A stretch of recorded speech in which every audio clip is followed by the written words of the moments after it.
സമാധാനമില്ല സമാധാനമില്ല എന്നൊക്കെ പറയൂ. സമാധാനം ഉണ്ടാവാൻ എന്താ ചെയ്യേണ്ടതെന്നറിയൂ?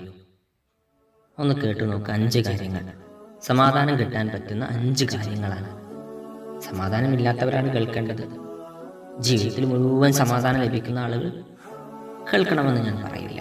അസ്സലാമു അലൈക്കും വറഹ്മത്തുള്ളാഹി വബറകാതുഹു. പ്രിയപ്പെട്ടവരെ, ജീവിതത്തിൽ സമാധാനം കിട്ടാൻ നിങ്ങൾ ചെയ്യേണ്ട 5 കാര്യങ്ങളിൽ ഒന്ന്, പ്രധാനമായും നിങ്ങൾ ചിന്തിച്ചുകൊണ്ട് വിശുദ്ധ ഖുർആൻ പാരായണം ചെയ്യുക. ചിന്തിച്ചിട്ട് വിശുദ്ധ ഖുർആൻ പാരായണം ചെയ്യുക. അതിന് കഴിയുന്നില്ല, അർത്ഥമൊന്നും അറിയില്ല എങ്കിൽ മാർഗങ്ങൾ ഇനിയുമുണ്ടല്ലോ. വയറ് നിറയെ ഭക്ഷണം കഴിക്കാതിരിക്കുക. അത് പിശാചിന്റെ സ്വഭാവമാണ്. ഞാൻ പിന്നെ പറയാം അതിനെക്കുറിച്ച് ബാക്കി. മൂന്നാമത്തെ ഒന്ന്, തഹജ്ജുദ് നിസ്കരിക്കുക. തഹജ്ജുദ് പതിവാക്കുക.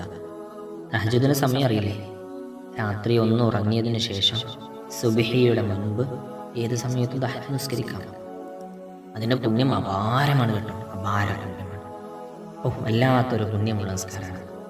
അതെ, ആ നിസ്കാരത്തെക്കുറിച്ച് നിങ്ങൾ അറിയണം. പിന്നെ ഒന്നുകൂടി പറയട്ടെ, നാലാമത്തത്, തഹജ്ജുദ് നിസ്കാരത്തിന് ശേഷം നിങ്ങളുടെ റബ്ബായ അള്ളാഹുവിനോടൊന്ന് ദുആ ചെയ്യാം. ആ ദുആ ഉത്തരം കിട്ടുന്ന ദുആ ആണ്. കാരണം അർദ്ധരാത്രിയിലെ അന്ത്യയാമങ്ങളിൽ അള്ളാഹുവിനോട് ദുആ ചെയ്താൽ ഉത്തരം കിട്ടും കേട്ടോ. അതുകൊണ്ട് ഒഴിവാക്കാൻ നിൽക്കണ്ട, നഷ്ടപ്പെടുത്തണ്ട. അതേപോലെ തന്നെ അഞ്ചാമത്തെ ഒന്ന്, വളരെ വാല്യൂ ഉള്ള ഒന്ന്, നല്ലവരോടൊപ്പം കൂട്ടുകൂടുക എന്നുള്ളതാണ്. നിങ്ങളുടെ കൂട്ടുകാരൻ ആരാ? നല്ലവനാണോ? അല്ലെങ്കിൽ വേഗം മാറ്റിക്കോ, നല്ല കൂട്ടുകാരനെ കൂട്ടിക്കോ. അല്ലെങ്കിൽ നിങ്ങളുടെ കൂട്ടുകാരനെ നന്നാക്കിക്കോ. നല്ല ഒരു കൂട്ടുകാരനെ നിങ്ങൾ കൂട്ടുകൂടാൻ കണ്ടെത്തണം.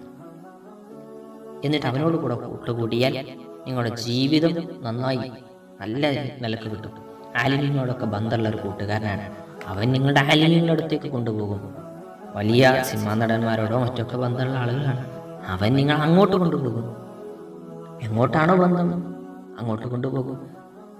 നിത്യമായി മദ്യം സേവിക്കുന്ന ആളാണെങ്കിൽ നിങ്ങൾ അവൻ ബാറിലേക്ക് ഒരുപക്ഷെ കൊണ്ടുപോകും.